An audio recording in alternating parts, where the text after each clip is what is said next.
Out of the NBA, where the Hawks are trading Dejounte Murray to the New Orleans Pelicans. For Murray, Atlanta is going to receive a package that includes 2 first-round picks.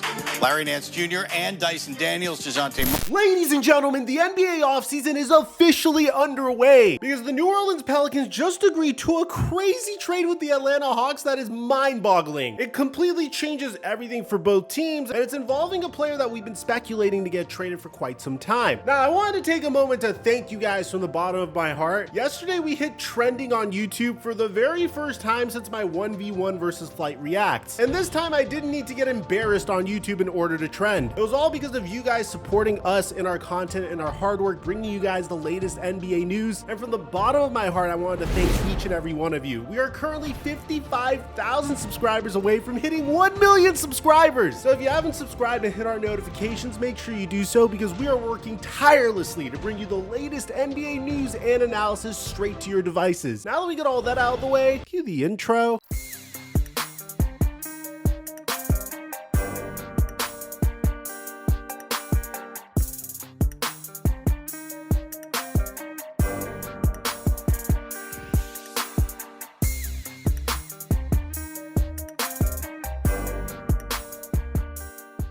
Mic check 1 2 1 2. What's going on, everybody? The New Orleans Pelicans rebuild hasn't gone according to plan. If you revisit the summer of 2019, there was once a time where everybody was laughing at the Los Angeles Lakers for the haul that they gave up for Anthony Davis. They traded Brandon Ingram, Lonzo Ball, Josh Hart, 3 first-round picks, and a pick swap in order to get AD. The Pelicans were in prime position to rebuild around Zion Williamson, who was considered to be the next coming of LeBron James. So what would end up happening with those players? Well, Lonzo Ball would have one of the greatest turnarounds we've ever seen, completely remaking his jump shot. He would play for the Pelicans for 2 seasons and then sign a contract with the Chicago Bulls before getting injured after 35 games, and we really never saw him again. Josh Hart played briefly for the Pelicans before getting traded. Brandon Ingram's currently on the Pelicans, but they aren't really expected to extend him. And with their draft picks, they selected Jackson Hayes, who is currently a Laker, Nickeil Alexander-Walker, who is no longer with the team, Didi Louzada, Herb Jones, and Dyson Daniels, who we're about to get to in just a sec. The Pelicans have been kind of a mess during the Zion Williamson era. There's been a huge question of whether or not Zion Williamson even wants to be on the Pelicans throughout his career there. But David Griffin and company have been relentless as ever, trying to build the perfect team around Zion, and to Zion's credit, for the very first time in his career, he was fully healthy. He played in 70 games, averaged 23 points per game, dished 5 assists per game, and shot 57% from the field. But at the conclusion of the regular season, David Griffin made it known that he wasn't really impressed. Disappointed to be doing this today. I think the 49 wins that you alluded to are part of several things that happened this year that would have led you to believe we'd be playing deep into the summer at times. Very large chunks of the season for months at a time where we had the second best net rating in the league, and were it not for Boston, we would have looked like the best team in the league for stretches. And I also think we had stretches where you could see we had a lot of room for growth and a lot of improvement we needed to make. There's so many positives we take out of the season. It's really unfortunate this season ended in the way it did. You'd like a season to crescendo to a moment that lets everybody know how good your season really was. Although David Griffin made great points in the first part of this exit interview, the main thesis of the interview comes at the conclusion of the first 2 minutes. It's a very competitive conference. And so I think whereas in the past we've always erred on the side of continuity, and our takeaway has always been, let's see this group healthy. I think we've seen it enough. I think we had some really good opportunity to see Zion play a career high in games. I think we saw it for segments of time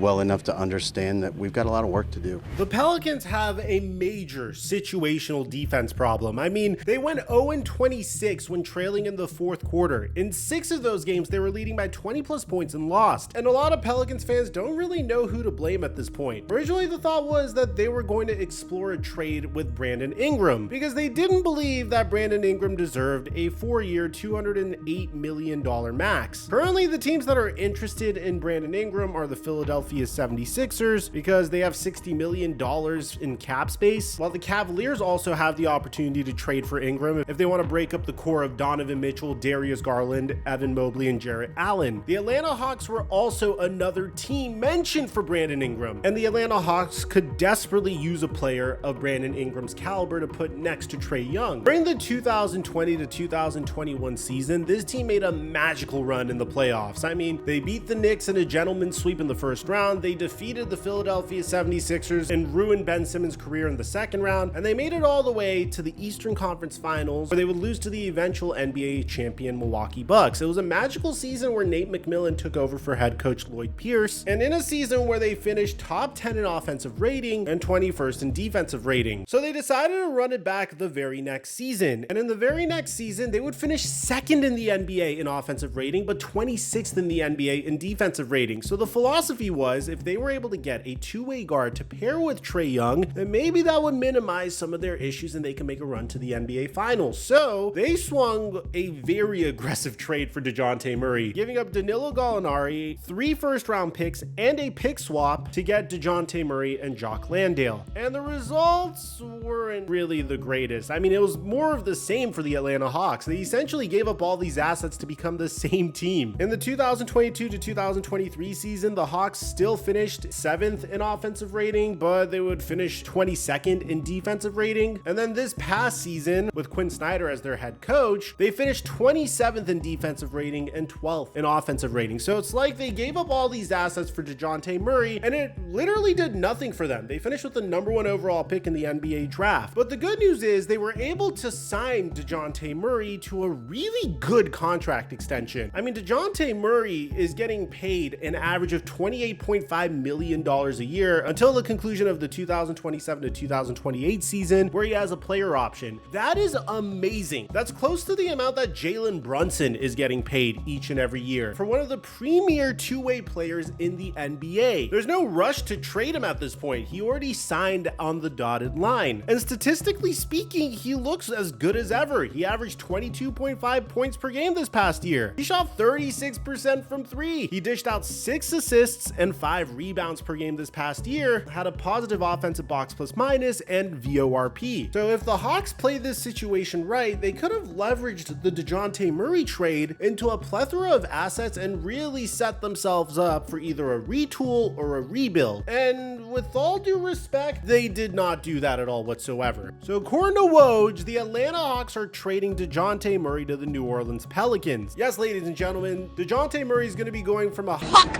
to Pelican. The Pelicans are trading a 2025 first-round pick via the Los Angeles Lakers and a least favorable Milwaukee/Pelicans 2027 first-round pick, Larry Nance Jr., and more for Dejounte Murray. We would find out that more pretty much means Dyson Daniels. And that's the full details of the trade. The reason the Pelicans are doing this is they were 0-24 when trailing entering the fourth quarter and 2-14 in close games, and they see Murray as a player who can generate offense late in games. The Pels remain committed to a core that includes Zion Williamson and CJ McCollum. The Pels are trying to find some common ground with Brandon Ingram's contract, whereas the Hawks are ending the Dejounte Murray and Trae Young experiment, bringing on a promising young wing in Dyson Daniels, and getting a pick in the deep 2025 draft. Landry Fields knew the Hawks had to make a move in the backcourt, and there's still more offseason work to be done. So let's break this down, man. For the New Orleans Pelicans, no question about it. This is an A++ type of move. This is the type of move where Brandon Ingram looks at the team and says, damn, do I really want to leave this team that just swung a huge trade that could potentially rocket us to the top of the Western Conference? Bear in mind, during the 2022 to 2023 season, in the beginning of the year when Zion Williamson was fully healthy, the New Orleans Pelicans were a top 3 team in the West. And this year, you already heard that they were very much on the cusp of being one of the best teams in the Western Conference, but they had difficulty closing games. Now they add a player that brings defense to their roster. Alongside Brandon Ingram, who has always been a solid defensive player in my opinion, I think this is the type of trade that could make the New Orleans Pelicans this year's version of the OKC Thunder or the Minnesota Timberwolves. And they didn't have to give up CJ McCollum or Brandon Ingram, or of course not Zion Williamson. They gave up a Lakers 2025 draft pick, and at that point, you're pretty much banking on the Lakers to stink this year. That pick could easily be the 17th overall pick in this year's NBA draft, depending on how good JJ Redick is and how incredible Bronny James is, of course. And then you get to pick between your own pick and the Bucks pick to send over to the Hawks in return for Dejounte Murray. For the Pelicans, this is a fleece. There's no way I could look at it otherwise. I don't typically give this aggressive of a take whenever I record videos, but in this case, it's an A++ for the Pelicans. For the Atlanta Hawks, I usually never grade a team this low whenever it comes to a trade. I sat down and I racked my brain over and over and over again in regards how this could potentially make sense. But you're pretty much giving up a player that is getting underpaid for what he brings to the table. A player that is one of the best two-way guards in the NBA. A player that you could have sat and held on to till the trade deadline until the perfect deal came along. And you shipped him for peanuts on the dollar. And the problem is the Atlanta Hawks are in the same situation that the Brooklyn Nets were in this past year before they made the Mikal Bridges trade. They don't have the opportunity to rebuild because the San Antonio Spurs hold their picks. And I don't know what else they're cooking up here. I don't know if they're planning on trading Trae Young at this point, but the Atlanta Hawks really screwed themselves here. Dejounte Murray was their best asset. This is the type of trade I would say is good for Clint Capella, but for Dejounte Murray, the one-time All-Star, the 2021 to 2022 Steals champion, a player that shoots 36% from three, a player that was averaging a steal per game, a player that's getting paid $28 million a year for the next 3 seasons minimum.